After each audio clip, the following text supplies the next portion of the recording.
I'm going to begin with the ninth Central London demonstration yesterday. According to the headlines, there were 11 arrests. I saw one of them. Wasn't quite sure what she was arrested for, and I'm not quite sure whether they managed to hold her. But the fact of the matter is that as with all of these demonstrations, they were militant, but not nasty, not full of hate or anything remotely like that. I mean, of course, there was a mixture of out and out pacifism. That's perfectly understandable, but also, militant anti-imperialism. And so, as with all these demonstrations, there was a Jewish contingent, which usually is quite militant. And I saw old ultra-Orthodox Jews as well at the beginning of the demonstration, lined up. And of course, far from being attacked or disabused, they were clapped, and people were eager to take their photograph or take photographs alongside them. True Jews denounce Zionism. True Jews consider the state of Israel an abomination, which is true in religious terms. Okay. Should be said that in terms of me getting our little weekly worker team together, I had a little bit of difficulty. Why?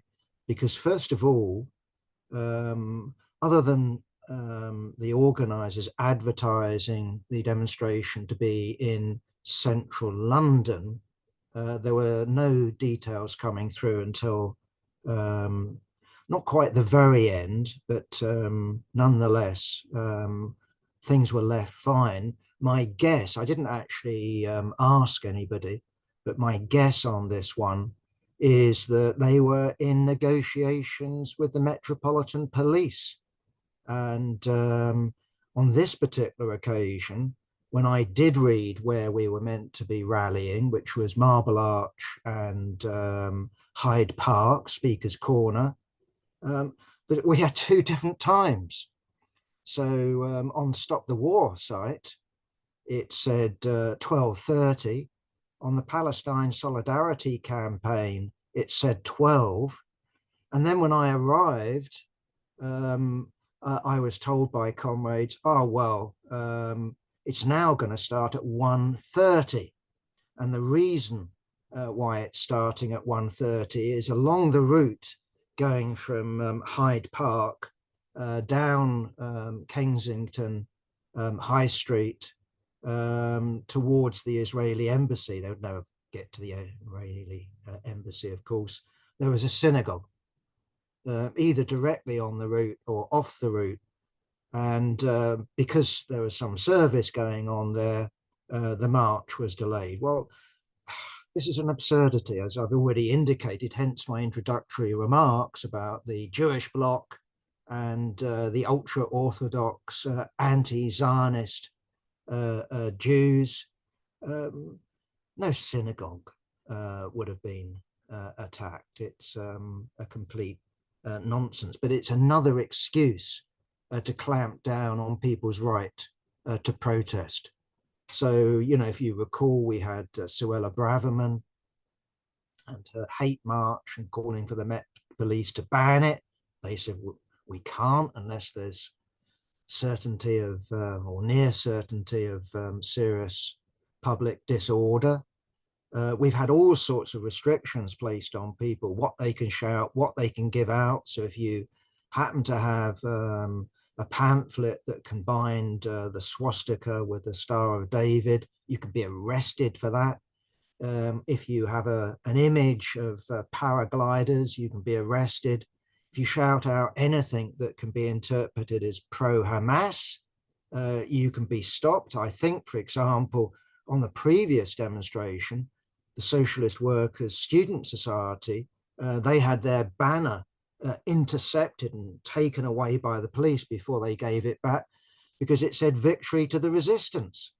So there's all sorts of restrictions in place. And of course, this time, as in previous demonstrations, the organizers have been told, well, you have to finish by X, Y, or Z o'clock. And this is in spite of them imposing a late march on them. So as I said, instead of starting at 12 o'clock or 12:30, it was 1:30, and it was on the dot of 1:30 that the thing started to move, because on earlier demonstrations, so big have the numbers been that the police themselves, I would guess, again, I'm not in the inner circle, but my guess is that the police and the organizers have agreed the thing starts early because the space that they've got in terms of streets or parks or squares isn't big enough to hold the numbers.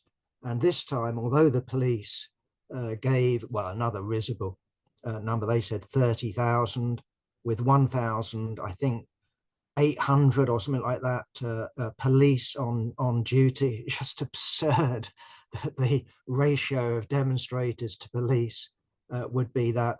Other sources, such as the BBC this time, and Sky TV, and the organisers, and I presume they just take these figures from the organisers, are talking about between 200 and 250,000.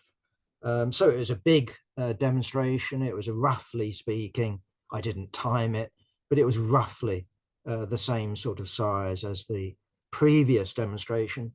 And that's despite people not knowing exactly where it was leaving from, as I said, until very, very late in the day. Meanwhile, what's going on in Gaza? Well, again, I'm in no position to judge, with any inside knowledge, other than to say, well, we all know what's going on. The population in Gaza, including in the north, including in the center, there are still people there. There are still Palestinians there, are suffering from hunger. They're suffering from lack of clean water, lack of medical supplies. Leave aside the Israeli army. And of course, in the south, people have been told to vacate Khan Yunis, and now they're being told to vacate Rafah. Well, as we said from the beginning, that seems to be the Israeli plan, but where do people go? I spoke last week about satellite imagery of the Egyptian wall that's being constructed along the Gaza border, along with a deep ditch, and this wall is, very high, topped with razor wire. And we also know that Egyptian soldiers have been given instructions, if they see anyone moving in the no man's land, to shoot them. Well, this week, although it's been denied, we have satellite imagery of the Egyptians clearing a certain area. How people judge it, I don't know, but I read that would be enough to house, in inverted commas, 100,000 people. Well, when you consider that in the extreme south of Gaza, we now have between 1.5 million, whatever the exact figure is. Does anyone know?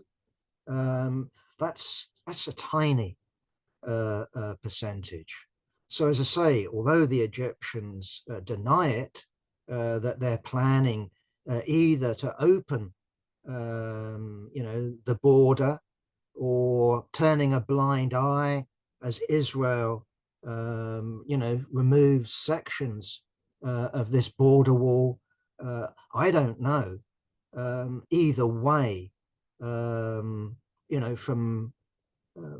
the standpoint of ordinary Gazans, it could easily be a situation of where you either go to Egypt or you die, from hunger and disease. And under those circumstances, I wouldn't be surprised, however much people are tied to the national cause. And I think something like 9/10 of the Gazan population, originate from elsewhere in Palestine. So as with the West Bank, what you've got is a refugee population plus people, who've got ancestral roots to that particular patch of the land. But in Gaza, it's a tenth, that can trace their ancestors back. So I wouldn't be surprised at all that that's what Israel is planning, just to leave people with no choice, the choice between dying or leaving. And of course, from Egypt's point of view, and I'm talking about the government, what they fear is, okay, you make provision for 100,000, maybe 1 million people in the Sinai. What you immediately set up is a permanent conflict between Egypt and Israel, because you can guarantee it that for every Hamas fighter that Israel has killed in its military operation, it's effectively recruited 10 people for the future in terms of want to take up arms against the hated Israeli Zionist state. So from an Egyptian point of view, this isn't something that they want. That would mean the end of their peace treaty with Israel. But also, what happens in the street in Alexandria or Cairo? What do people do there? We're talking about a weak regime. We're talking about a regime with no genuine popular mandate, who actually fears their own population and would also fear the Palestinian refugee population. And of course, in terms of at least the last free elections that there were in Egypt, a very rare occurrence, what happened to the horror of the military regime is the Muslim Brotherhood was elected as the largest party in the parliament. And of course, we had a Muslim Brotherhood president. And of course, we all know that Hamas is a branch of, an offshoot, if you want, of the Muslim Brotherhood. They have the same pan-Muslim ideology. They share the same founder teachers, same ideological influences, etc. Okay. I thought it was interesting looking at a recent YouGov poll, because this was a poll taken of the British population and their attitude to Gaza, Israel, Palestine. And this is tracking the views of the British population from November, so that's after October the 7th, to this month, to the middle of February. And what struck me in particular was the massive, massive gulf that separates, I'm extraordinarily pleased, the mass of the British population from what you might call the political class. And what it shows you is that far from these massive demonstrations that there have been in central London, representing some sort of highly political, highly motivated minority, that what we actually see when we look at the attitudes of the mass of the British population is that these demonstrations, and they're not just happening in London, they're happening in other cities in the UK, Glasgow, Cardiff, but also regional demonstrations as well, is that this is much more the tip of the iceberg. So these demonstrations do represent not a minority of the population in Britain, but a majority of the population in Britain. As I said, I was pleased by it, and I have to express my surprise because I do remember the Iraq War, and I do remember the opinion polls. And you can fool some of the people some of the time, and you can fool most of the people some of the time. And that was true with Iraq. And so although we had huge demonstrations, if you look at opinion polls, you still had people, majority of people, who believed the lies of Tony Blair and George Bush. Well, it's not the case now. And so I'm just going to give you a snapshot. I haven't written them all down, but I just to use the shift from November to February, but 3 questions. And the 3 questions were about, do you support or do you oppose the continuation of Israeli military action? Should there be negotiations with Hamas? And was Israel justified in terms of its response, its military response to October the 7th? Well, okay, so the first one was about continued military action. And what we see there in November is those that support that statement that Israel should continue its military action. That has in November the support of, in terms of those that replied to this poll, I don't know how it was conducted, whether it was telephone or whatever, but 19%.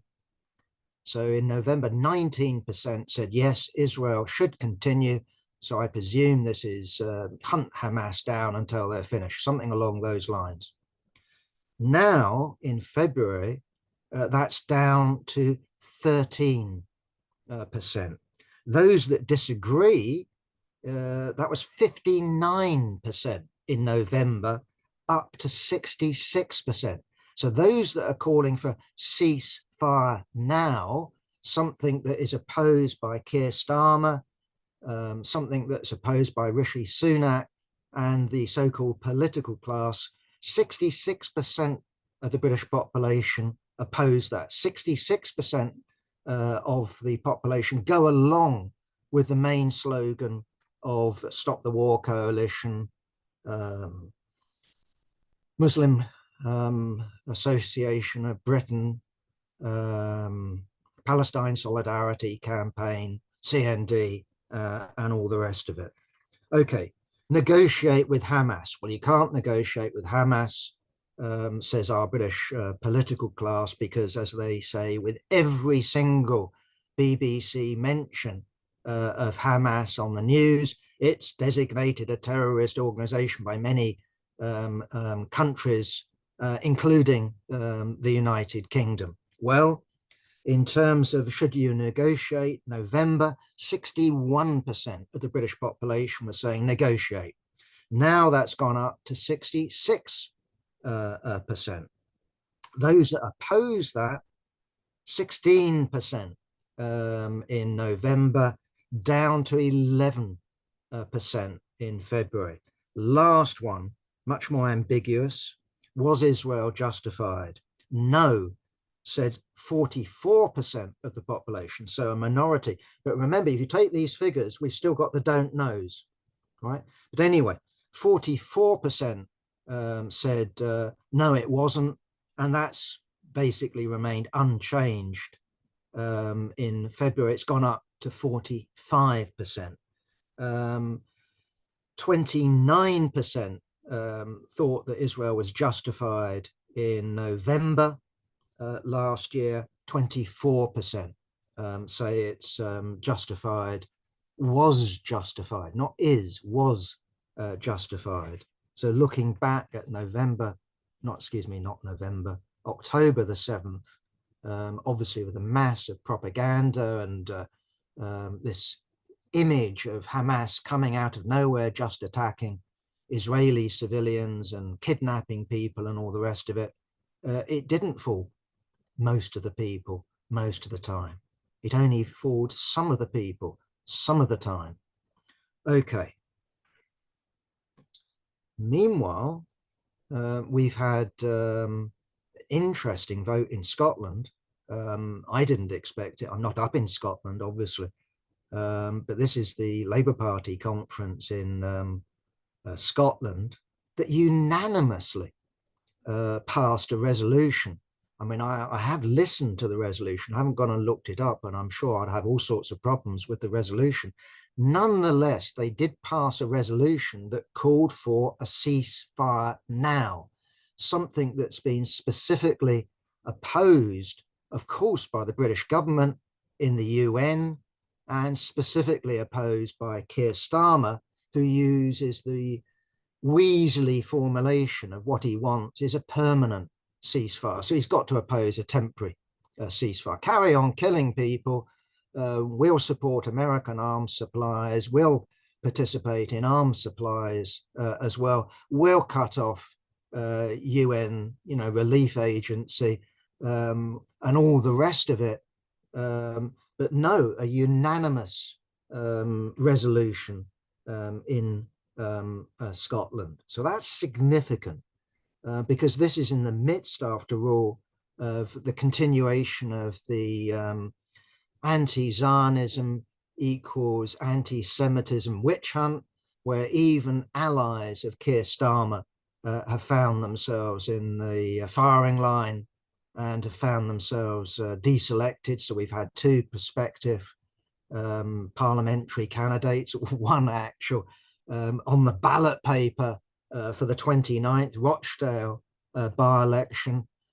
He's still on. He is a prospective parliamentary candidate, but he ain't a Labour prospective parliamentary candidate. He was Labour leader of on the Lancs Council, not leader of Lancs Council, but the Labour Party councillors. He's no longer that, of course, because he's suspended from the Labour Party. He is someone under investigation. And of course, the betting now is that George Galloway, former MP from Bradford, former MP for up there in Dundee, former MP up there in Glasgow, former MP up there or down across the road in Bow in East London. He's not only now in with a good chance, he's now in with a very good chance of winning that seat. It's true that there is the distinct possibility of him being an MP for a very short time. In other words, winning late this month and then in the general election being swept aside, as people choose a government, as opposed to a protest vote or whatever you want to call the 29th if people do elect George Galloway. Okay, and of course, showing the logic of the witch hunt, we have Mike Katz, who's the chairman of the Jewish labor movement, used to be called Pole Zion. It's a Zionist organization. It's affiliated to the World Zionist Congress. He's called for all those people who are at the same meeting as Ali and Jones, the Labour candidates who've been removed. All of these people, I don't know how many there were at this meeting, all of them ought to be suspended because they're all suspect.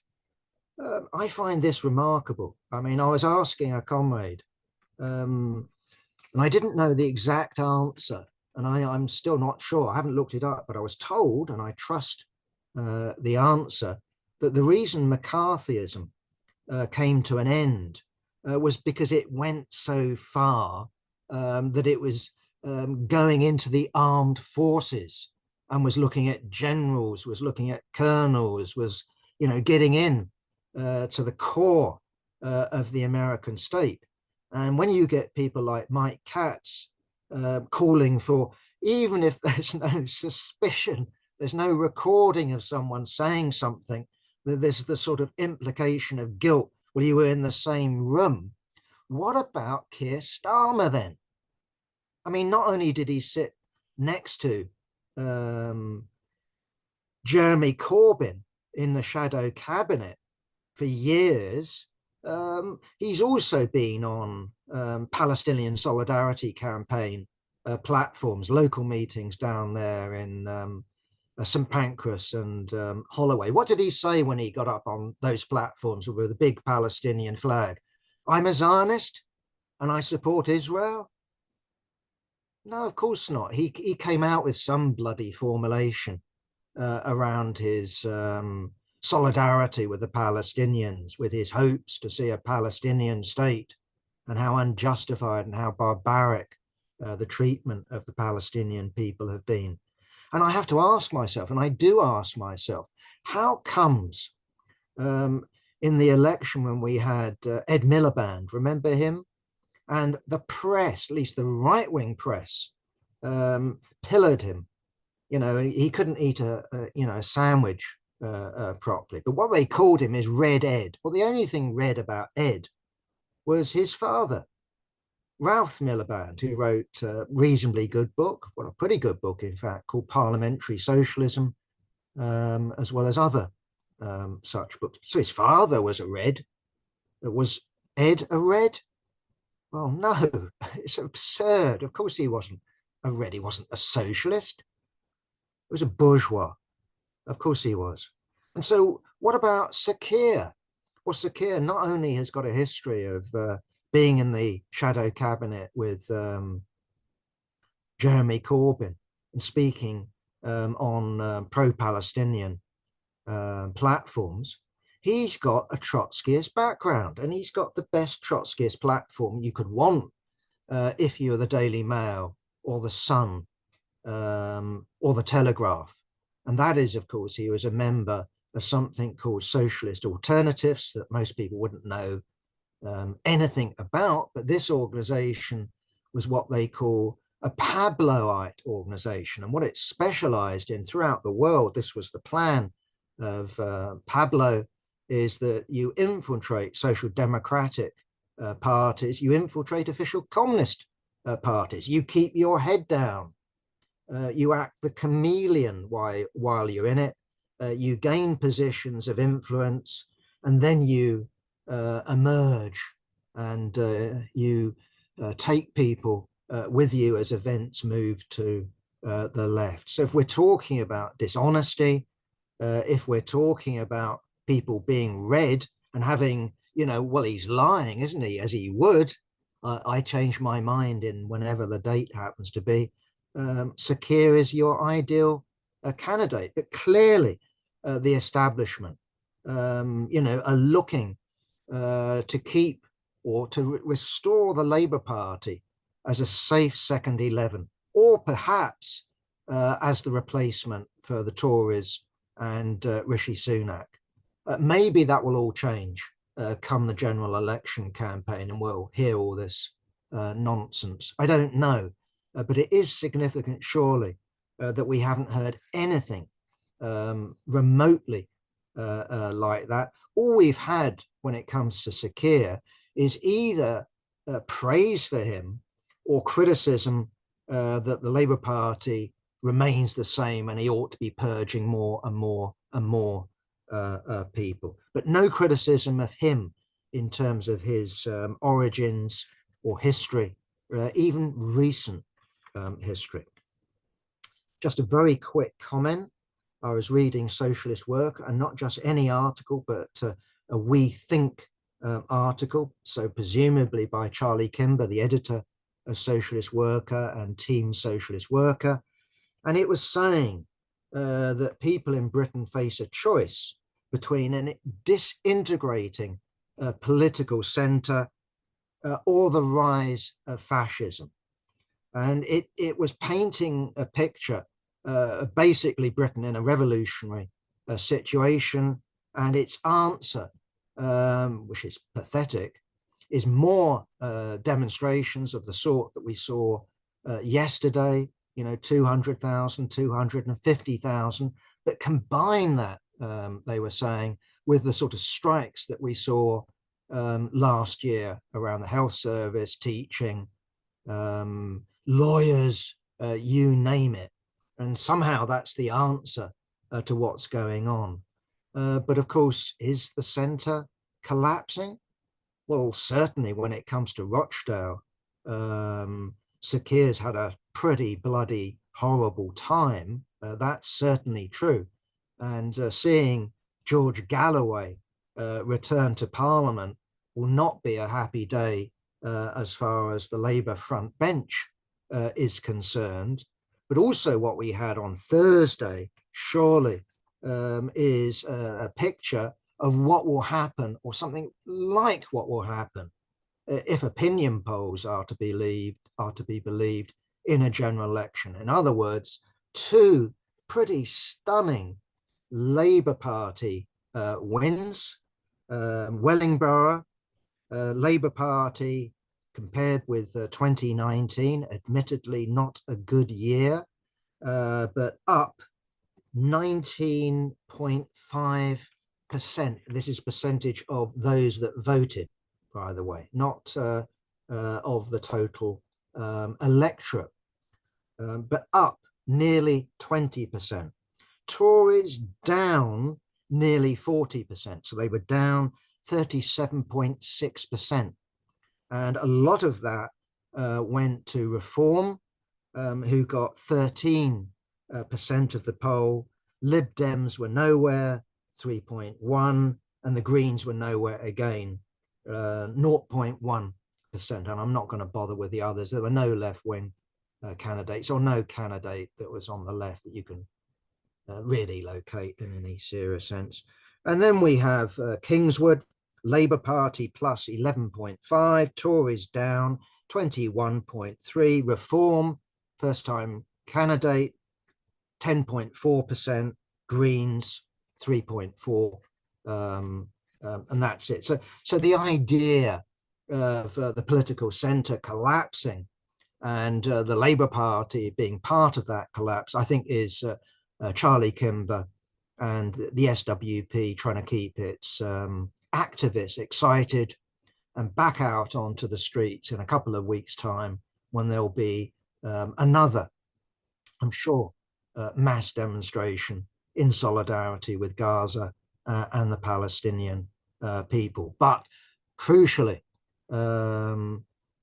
where's the political challenge?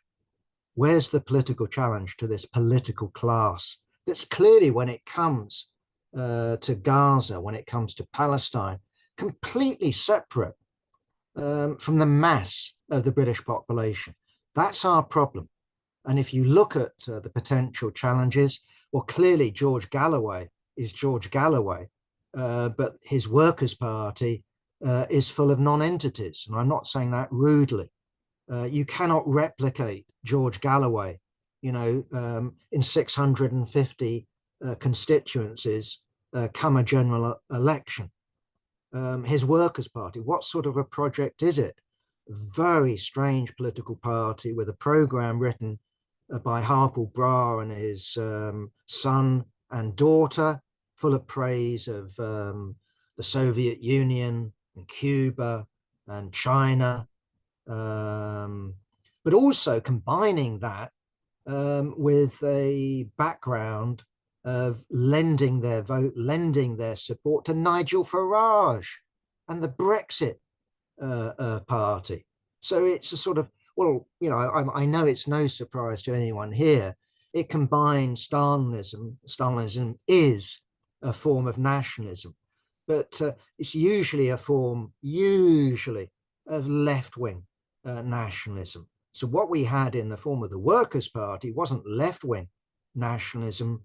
It was trailing behind Farage.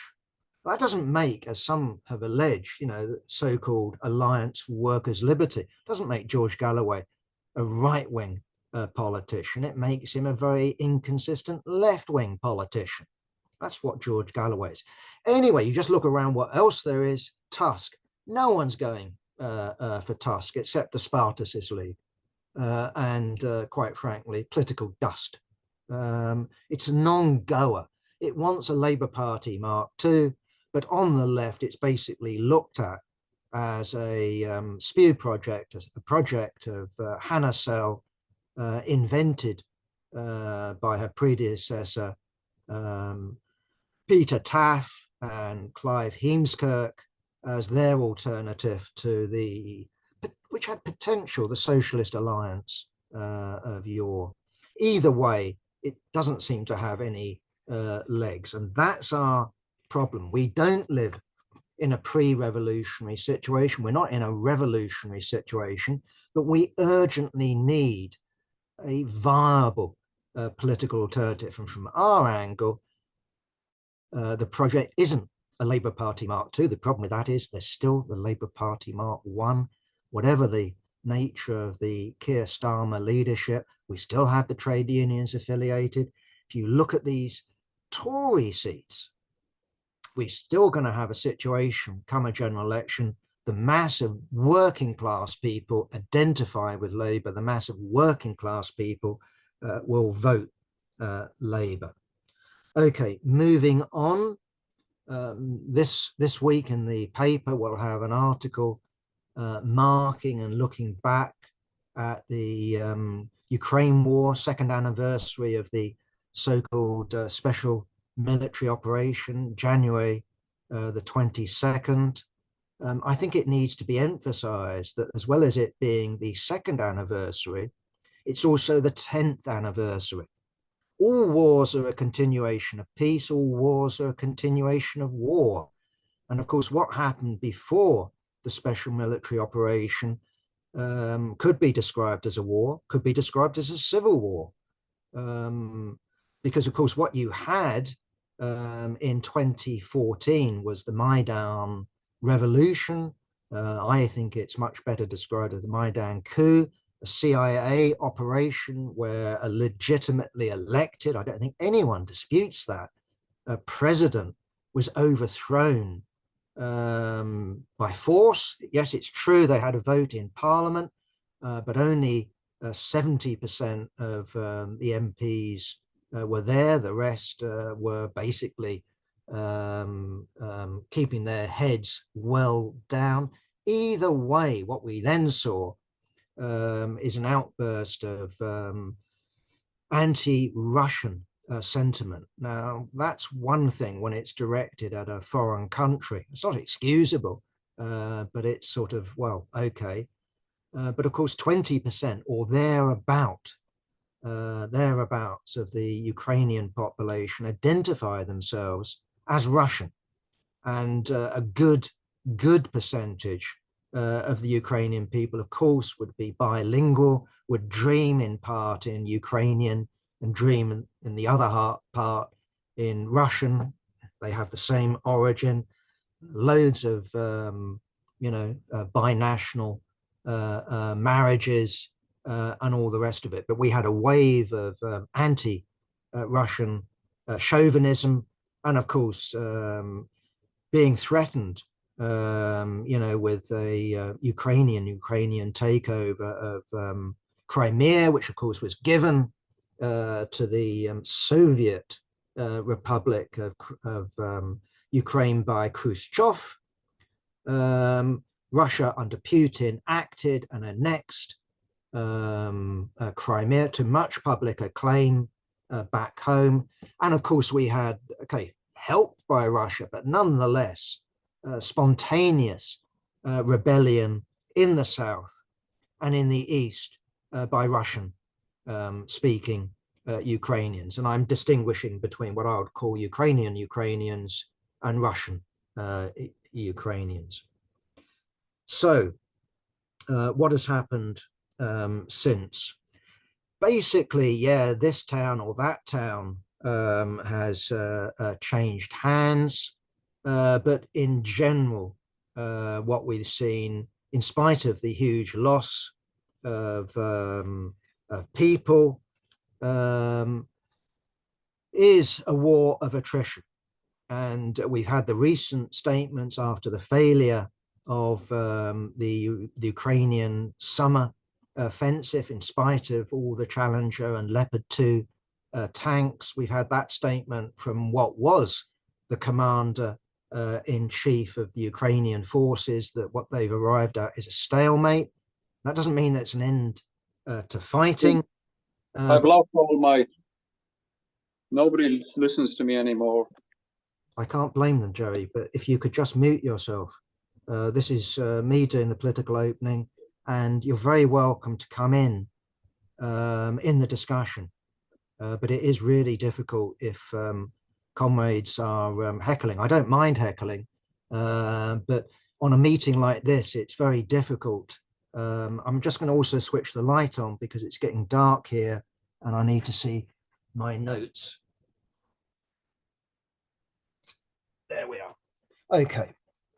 So we've not only had the statement that there's a stalemate in Ukraine, we've also had two, I think, important political developments. And that's the fall, after many months of fighting, of Advitka in Donetsk. It's right next to the city. I don't know how many people died, but the new commander-in-chief, apparently known in Bakhmut, that what we were told was a strategically important town. I always said it's nonsense to talk about that being strategically important. Okay, so Russia takes it. What then happens? Well, if it holds it, it holds it, but it's certainly not going to be, from Bakhmut, it's a straight road to Kiev. No, Ukrainian forces would have been dug in. Russian forces weren't just going to then sweep all before them. And of course, what happened is basically, well, there was a new line, on the map, just a shade of Russian again, and that was it. And I suspect myself that's going to be true this time around, except with the potential difference. And again, it's very hard, if not impossible, at least for someone like myself, to separate what's politics here and what's the truth, because what we are being fed with at the moment is Ukraine is completely outgunned, and it's being outgunned in the form of artillery and the lack of European, but crucially American supplies. Now, this matters on this battlefield. This battlefield is very similar, okay, on a much lower level, to World War I on the Western Front. Its tanks are gone, planes are gone, we've got drones, we've got missiles, but crucially it's infantry, and in terms of gaining ground and in terms of stopping infantry, it's artillery. So what you do is you bombard the other side, you force the other side to cower in their trenches.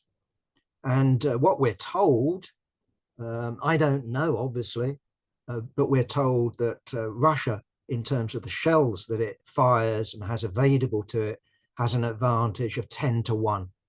In other words, it can continually bombard and bombard the other side, and the other side can only reply on comparative terms on rare occasions, which means that there's no possibility of offensive action if that's true. On the other hand, this withdrawal and this story that we've been forced back, and the perilous position of Ukrainian forces, I think it certainly helps with at least making the case to the US Congress to agree to this 90 billion arms package, which includes 60 billion to Ukraine. I don't know how you separate fact from fiction on this one. It could be a combination of both. I don't know. But clearly, if American arms don't come forward, that would be a great advantage to Russia, to put it mildly. Will NATO, will Joe Biden allow it? Will the Republicans be content to take, your friend of Putin? Well, we've seen, I was quite surprised with the Tucker Carlson interview when Tucker fed Putin. I thought with well, you know what the reply to that one's going to be. basically, do you back Joe Biden or do you back Donald Trump? He didn't get back. Well, of course, I support Donald Trump because he says he will settle this war within 48 hours. He didn't commit himself. But since then, we've had the statement, from Putin that actually he prefers Trump, not Trump, but Joe Biden, because Joe Biden is predictable. And Trump, of course, has been trumping this. Personally, I take that as good advice to Putin, that if you want Trump, back Biden. That's my reading of it. Either way, maybe I'm being too cynical, but I don't think so. Now, I would emphasize that we should not fall for the nonsense that's coming from Trump, or for that matter, Trump supporters, that believe his line that if he was elected president, he would solve it in 48 hours. That he would come to a settlement with Putin. I don't think there's any reason to believe that. And indeed, we need to understand that when we're looking at the Ukraine war, we're not only dealing with a continuation of politics that go back before February 2022 or February 2014. We need to very least to go back to the collapse of the Soviet Union, to Yeltsin, to the elevation of Putin, and Putin asserting the authority of the regime against the West. We've gone from a situation of where he's a man we can do business with, talk of Russia entering NATO, to a situation because Putin and the FSB regime in Moscow don't want Russia simply reduced to a oil and gas reserve for Europe. They've asserted their authority, and that means asserting their authority also when it comes to elections. And so if we look at elections, of course, we all know that they're fixed, because we all know if they weren't fixed, you would get a candidate who would do the bidding of the dollar, short term, until a couple of days ago, of course, for Navalny. We have no illusions in Navalny. Of course, we have no illusions in Putin. And would Navalny end up as the West friends, or would he just be a different version of Putin? I don't know. But the difference is between Navalny and Putin is not their Russian chauvinist outlook, but the fact that Putin is connected with the core power in Russia, which is the bureaucracy, which is the army, the police force, the secret service, the FSB. That's the nature of this regime. Okay, so of course I would blame the Putin regime for the death of Navalny. I don't know what they're going to tell us. He had this attack or that attack, but for me it's as I don't really need to be convinced. I have met comrades on the left who were convinced that, remember the failed Novichok attack in Salisbury, swore blind that this had to be MI5. Oh, come on, comrades. It's pretty obvious. And it's pretty obvious, when someone's plane falls out of the skies over Moscow, who's responsible for it, or this oligarch jumps out of a high window, who's responsible for it? This is Putin. And this is Putin basically saying, if you diss this regime, if you rebel against this regime, this is what you should expect. And it's not only what you should expect if you live in Russia. If you go abroad, you're also in danger of getting it. So it's fear that's being engendered. It's a mafia type fear, but it's Putin. And if someone wants to argue that Navalny, I don't know, had a suicide, sudden decision to commit. No, I just don't. I don't buy that. I don't see why we want anything other than what's pretty damned obvious, unless someone comes with definitive proof that it was something different. We don't need apologetics for Putin in order to oppose our own side. And that's the other point here, because Biden and Trump are united, even when it comes to rhetoric in terms of curbing the Euro ambitions of France and Germany, and crucially, curbing, bringing down its main strategic rival, which isn't Russia, which is it's armed with nuclear weapons, yeah, sure, which isn't a serious economic power at all. No, it's China that is the United States' only serious strategic contender, and it's a long, long, long way ahead of China. After all, what the United States has still, and even more so after February the 22nd, is NATO, the G7, the EU. All of that is subordinated to the United States. And what Russia has is the BRICS. Well, you can add it up in terms of population, but the fact that it includes India shows you that this isn't a coherent ideology. This isn't a coherent alternative to the United States. It's some, I can't remember what the economist who coined the term, can't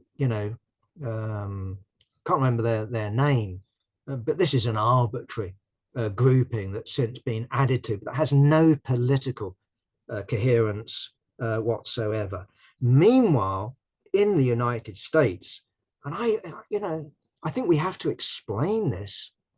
Here you are, there's Donald Trump, who's just been fined. What's the total in New York? Over $300 million for exaggerating the size of his assets. I thought that's what men are meant to do anyway, isn't it? Let alone businessmen. Of course, they come along to their bankers and they say, I'm worth 2 billion. And the bankers, of course, I would presume, do their own research. Either way, of course, he will appeal. But here's someone not only with civil suits against him, but with criminal prosecutions against him. And yet here he is, not only running head and head with Biden, but he's running ahead in terms of the popular opinion polls. Now that matters because, of course, the presidential election in November is not direct. It's indirect. It's through electors. It's through states. And of course, what happens is that the Republicans have, at least for I don't know how many years, an inbuilt advantage in terms of the states where they dominate. The Democrats have an inbuilt disadvantage. In other words, the Democrats to win not only need a majority of the popular vote, they need a majority of the popular vote plus, where the Republicans, if they get half the popular vote, that usually means that they are easily winners because of the nature of states, which everyone knows. So we need to explain what's going on. Why aren't people rallying to Mr. Sensible Biden or the alternatives that are available? I would say there has to be something about the crisis of liberalism, that if we look at what the SWP was saying about Britain, I think it applies much more to the United States. Not that there's a revolutionary situation, but the center, if we can describe Biden as that. And so, you've got Bernie Sanders, the DSA, who are some sort of force in American politics, even though they don't represent the majority or anything like that. But they are a genuine force of some sort. Well, it's the center that's collapsing. It's the center that's disappointing people. And of course, the nature of a presidential system is to concentrate on the individual. Either the individual is incredibly charismatic or solve all your problems or whatever. And of course, in Joe Biden, what we have is not a particularly charismatic individual. And I have to say that I don't know whether he was well advised or spectacularly wrongly advised, or whether he just rode roughshod over his advisors. I don't know. But his reply to the prosecutor, who said, this is why we're not going to prosecute the guy for keeping, classified documents in his garage, whether his advisors said, well, come out fighting, Joe, really roast this guy and get really upset about not remembering, when your son Beau died. To me, that would be very bad advice. I'm getting on, and I'm not going to boast, for example, about my memory is perfect. And for example, here's me. If I boasted I could pronounce every foreign word, let alone English word, perfectly. No, you make fun of yourself. You don't play to your weaknesses, you play to your strengths, and you make fun of yourself. Self-mockery is a very good defense. And so the fact that in his statement, about his memory, he got Mexico and Egypt and President Sisi and Mexico confused.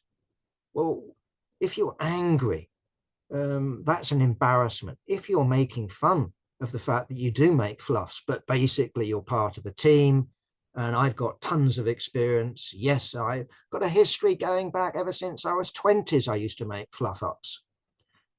But to deny that, to proclaim almost 100% perfect memory is clearly ridiculous. I don't know what the answer is, but the problem that the Democrats have got at the moment is, one, we're leaving it very, very, very, very late in the day. And what would be the natural replacement, surely in a presidential system, is the vice president. As I understand it, she's even more unpopular. And that's the right word to use, isn't it? Unpopular than Biden. So I don't know.